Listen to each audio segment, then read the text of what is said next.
મારા છોકરાને કેન્સરની પેટમાં ગાંઠો હતી, 4થા સ્ટેજનું કેન્સર હતું. ત્યાં એને સિવિલ હોસ્પિટલમાં એડમિટ કર્યો. પછી એને 1 મહિનાની અંદર 1 મહિનો થયો, એને કીમોથેરાપીના ડોઝ આપવાનું કીધું હતું ડૉક્ટરે. પછી 15-20 દિવસ પછી આવી રીતના હું ઘરમાં એકલી હતી ને 12-1 વાગે હું રડતી હતી ને માતાજીના વિડીયો જ જોતી હતી. એમાં તમારો વિડીયો આવ્યો. એમાં ખૂંખાર મેલડીએ મને એવું કીધું કે રડશો નહીં, ચિંતા કરશો નહીં, હું તમારી તકલીફ સાંભળું છું ને તમારી અરજી બી સાંભળું છું.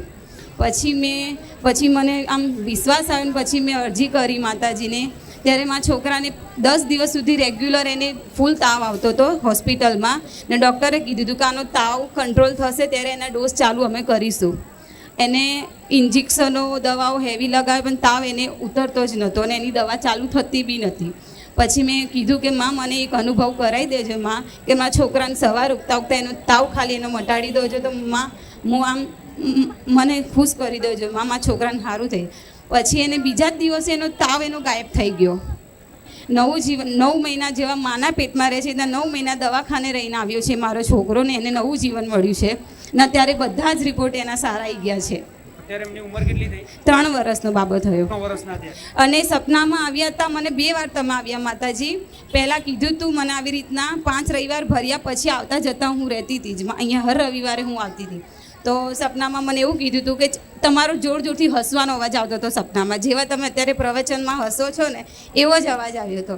ને પછી કીધું હતું કે તું ચિંતા ના કરીશ, તારા છોકરાને તો કંઈ જ નહીં થાય કે મને સપનામાં તમે આવું કીધું હતું માં તમારા જ અવાજમાં. પછી બીજી વાર બી આ રિપોર્ટ આવવાનો હતો છેલ્લો એના 2-3 દિવસ પહેલાં મને તમારા દીકરાના સપનામાં મને આવ્યા હતા કે સપનામાં એમના તમારા દીકરા જોડે બેઠક થઈ અને કીધું કે તમે ખાલી એના રિપોર્ટ લઈને આવજો કે મારી પાસે. તો હું આજે રિપોર્ટ લઈને આવી છું એના સારા.